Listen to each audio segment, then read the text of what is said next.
last couple of games, we talked a lot about your defense. So how do you handle, what's the approach when a team's shooting 50% this late in the year, which is highly unusual for anyone?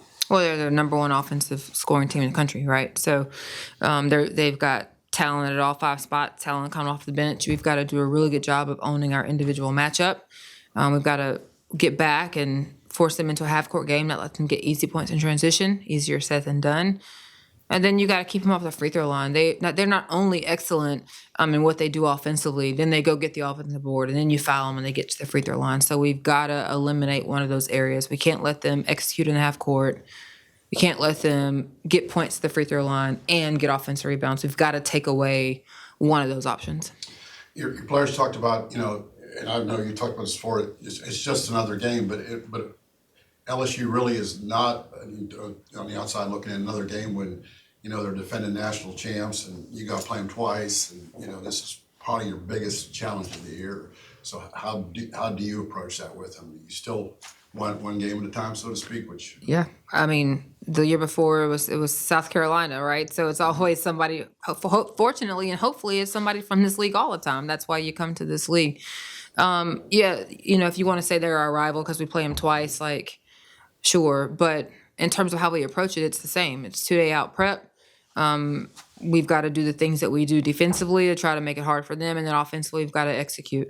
We're going to be in a very, very tough environment. What Kim has done there in terms of getting the fan base back, excited and the crowd there, it's going to be electric. It's going to be a lot of fun. So we're looking forward to it. How much emphasis do you have to, when you have a player like Angel Reese that you're going against? Yeah. Does that factor into the game plan when you got a player that tight end? Of course. I mean, you have to scheme and try to figure some things out to make it difficult for her.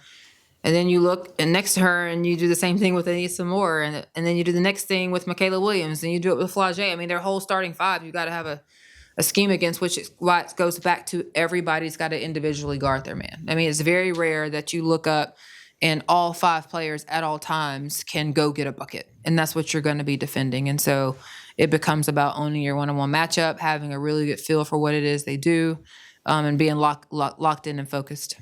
Is this kind of a benchmark game when you look at, who you are playing and just kind of measuring up how good your team is at this point? I think every game in our league is a benchmark game for us. I mean, considering we won 5 of those jokers last year, everybody we play is a benchmark game. Obviously haven't been on the road. Go Blue.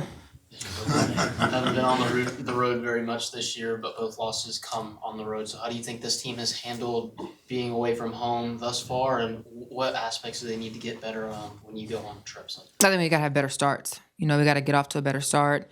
We've got to make sure that we keep the crowd out of it as much as possible, and that's not turning the ball over. That's understanding offensively what it is we're trying to do, so we don't have possessions where they're wasted or we don't get the right looks, and then just staying focused and locked in.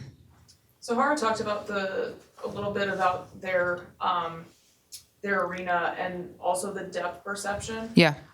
Is there any way to replicate that in practice, or is it just something that y'all know going into it? No, it's not. What we do is we go over there and practice. We'll practice there tomorrow just to try to get them one more rep or time in there. So we'll practice there tomorrow, and then we'll have a shoot around on Thursday, obviously. So we'll go in there twice, and we don't do that everywhere we go, but there are some gyms, not just LSU, where we want to make sure we can get on the floor early for that reason.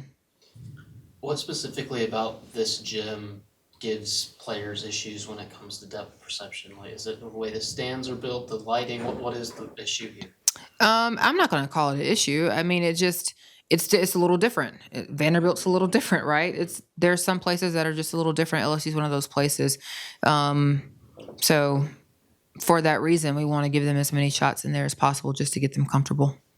You talked the other day about how there can be games where you do everything right and you still, don't come out on top, and you can live with that. But I know the last few games y'all have had stretches, of the level of play not being where y'all want it to be. How do you, given that LSU's probably going to be one of those games where if you want to come out with one, you need to be, all 40 minutes. How do you try to, I guess, as quickly as possible, find that consistency as a group? It's just continuing to teach and show it to them on film. This is a pocket of time or a pocket of possessions where we were poor defensively and it led to us being poor offensively, or because we were poor offensively, it affected how we defended. It's show it to them, teach it, stop it in the moment, show it to them again, teach it, stop it in the moment. It's just consistency in terms of letting them know, hey, this is what it is. Because in the beginning, they're not even aware that it's happening. Like, hey, do you realize we've gone on 5 times and not gotten a good basket, right? Oh, no, I didn't realize that. And so it's making them aware of it and then showing it to it, stopping it when it happens, correcting it over and over and over again until they start recognizing. And then when they start saying it for themselves, hey, guys, we got to get a good shot here. Or, hey, guys, that's 3 stops in a row. Let's get another one. When they start saying it, now they're thinking beyond just running up and down the floor and what's happening in the moment. Is part of that sort of like once that starts to click is, if they have like a bad possession or bad stretch, that they can eventually, with all the teaching, correct it themselves Yes. on the floor rather than let it snowball? Or having to call a timeout. Yes. Is there anything in particular that you saw from your group during the Auburn game that you think you saw improvements from the Georgia game that you can continue to build on into LSU? I thought we were extremely dialed in defensively. Offensively, I thought we executed. We didn't always make the shot, but I didn't think we had as many possessions of not being in the right spot or not knowing what it is we were doing. And then we've continued to share the basketball pretty well. It didn't really show up in the assist category in terms of the number of assists that we had that we're used to getting, but I think we're still continuing to look for the extra pass in the next person.